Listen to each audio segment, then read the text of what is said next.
हाँ जी, हेलो। आज के इस वीडियो में सेकंड वीडियो में हम आगे कंटिन्यू करेंगे। तो देखो, पिछले हमने लेक्चर में क्या किया था। जब भी हम बैंक में पैसे जमा कराते हैं तो हम बैंक को डेबिट करते हैं और बैंक हमें क्या करता है, क्रेडिट करता है। जब भी हम बैंक में पैसे जमा कराते हैं तो हम एंट्री करते हैं bank account debit to cash.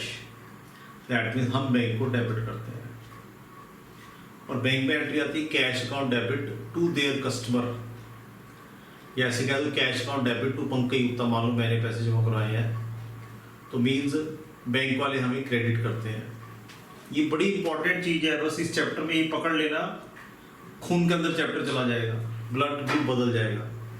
तो दैट मीन जब भी हम बैंक में पैसे जमा कराते हैं, हम यानी कैश बुक बैंक को हम डेबिट करते हैं और पासबुक हमें क्रेडिट करती है।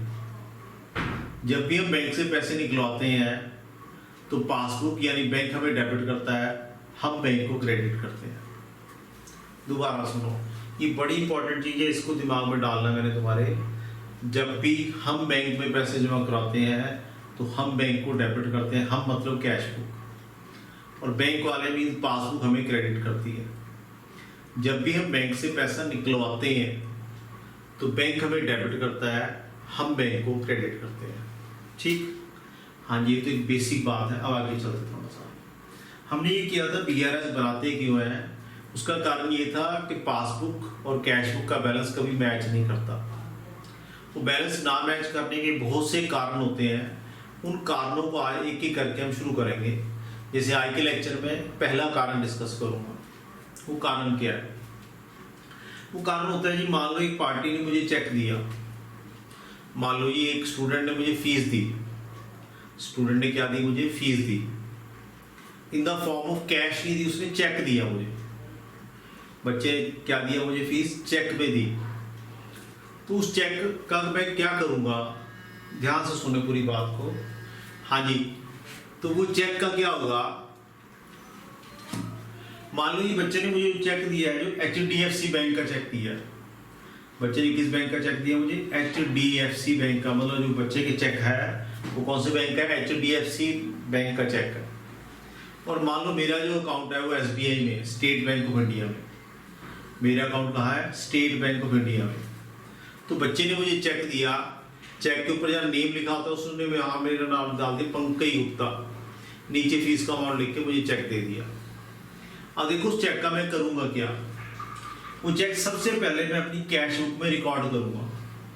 उस चेक को मैं सबसे पहले अपनी कैश बुक में रिकॉर्ड करूंगा। मैं एंट्री करूंगा इन कैश बुक, मेरे पास चेक आया है तो मैं एंट्री करूंगा bank account debit to fees account, और अगर नॉर्मल बिजनेस की बात किया है तो टू डेटर्स अकाउंट। मेरे केस में फीस होती है, नॉर्मल बिजनेस में डेटर पैसे देता है। तो हम एंट्री करेंगे bank account debit to fees account या डेटर्स अकाउंट। तो मींस मैंने ये एंट्री कैश बुक में कर ली। अब मैं उस चेक का करूंगा क्या, मैं उस चेक को अपने PNB SBI में जाऊंगा, स्टेट बैंक ऑफ इंडिया में जाऊंगा और उस चेक को जमा करवा दूंगा। अब स्टेट बैंक ऑफ इंडिया वाले क्या करेंगे, उस चेक को HDFC बैंक में भेजेंगे। उसको क्लीयरिंग हाउस बोलते हैं। क्या बोलते हैं, क्लीयरिंग हाउस। तो स्टेट बैंक ऑफ इंडिया वाले वो चेक लेके कहाँ जाएंगे, HDFC बैंक में, और HDFC बैंक से बोलेंगे जी तुम्हारे किस कस्टमर ने हमारे कस्टमर को ये चेक दिया इतनी अमाउंट का, मान लो 10,000 का। तो क्या इसके अकाउंट में 10,000 है तुम्हारे कस्टमर के? तो HDFC वाले उसका खाता खोल के देखेंगे, वो बोलेंगे हाँ जी 10,000 पे है। तो SBI वाले कहेंगे ये 10,000 का पेमेंट हमारे कस्टमर को उसने करना है, वो चेक उसने दिया है। तो HDFC बोलेंगे ठीक है जी, बिल्कुल ये चेक हमें दे दो और 10,000 रुपये हमारे से ले जाओ।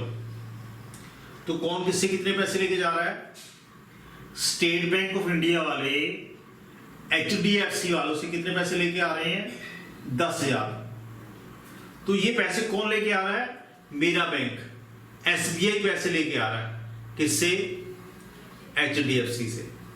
तो वो जो पैसे लाके क्या है, मेरे एसबीआई वाले, स्टेट बैंक ऑफ इंडिया वाले मेरे घर देने आएंगे, मेरे बिजनेस में देने आएंगे? बिल्कुल नहीं देने आएंगे।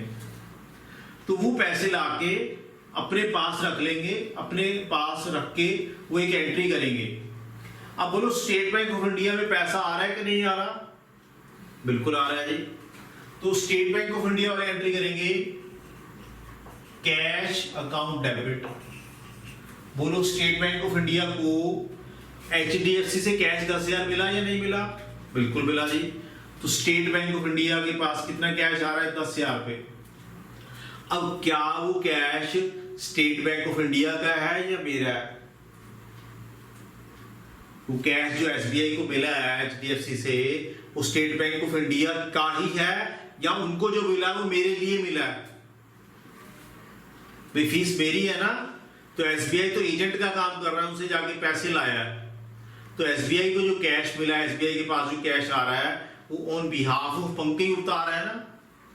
तो एसबीआई कहेगा ये जो कैश आया है, ये जो कैश आया है, ये हमारे पास किसने जमा करवाया है? पंकज गुप्ता ने। तो टू देयर कस्टमर, तो ये एंट्री आ जाएगी पासबुक में। ये एंट्री कहां आएगी? पासबुक में। ठीक है।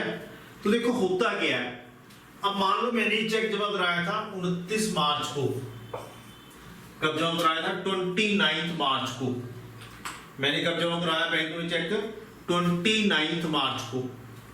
29 मार्च को बैंक में जमा कराया। एसबीआई वाले उस चेक को अगले दिन एचडीएफसी में लेके जाएंगे। कहां लेके जाएंगे? एचडीएफसी में। मान लो ये अगला दिन था सैटरडे, 4th सैटरडे था वीक का। कौन सा सैटरडे था? 4th week of the Saturday. तो 4th Saturday and 2nd Saturday को बैंक में छुट्टी होती है। तो यानी 30 तारीख को छुट्टी थी, सैटरडे था। 31 को संडे आ गया। पहली तारीख को वो चेक कहां पहुंचा? एचडीएफसी में। एचडीएफसी ने कहा जी पैसे हैं, उन्होंने पैसे एसबीआई को दे दिए। एसबीआई वो पैसे लेके अगले दिन आ गया। तो एसबीआई ने ये एंट्री जो की 2 तारीख को की। एसबीआई ने ये एंट्री कब की? 2 अप्रैल को। हमने एंट्री कब की थी? 29 मार्च को। हमने एंट्री कब की थी? 29 मार्च को। एसबीआई ने एंट्री कब करी? 2 अप्रैल को।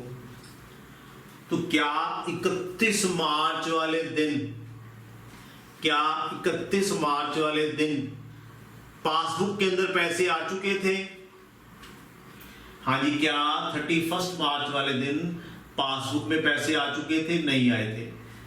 मगर कैश बुक क्या कह रही थी? बैंक में पैसे जमा हो चुके हैं। कैश बुक कह रही थी बैंक को डेबिट कर दिया, यानी बैंक में पैसे जमा हो चुके हैं। बट क्या वाकई बैंक में पैसे जमा हुए थे? बिल्कुल नहीं हुए थे। बैंक में पैसे कब आए? 2 अप्रैल को। तो यानी 31 मार्च वाले दिन कैश बुक तो कह रही है पैसे जमा हो चुके हैं, कैश बुक कह रही है बैंक में पैसे जमा हो चुके हैं, बट क्या पासबुक में 31 मार्च वाले दिन तक एंट्री आ चुकी है? बिल्कुल नहीं आई है। तो this is one of the cause of difference. दोबारा सुनो, कैश बुक कह रही है पैसे जमा हो गए कितनी तारीख को? 29 मार्च को।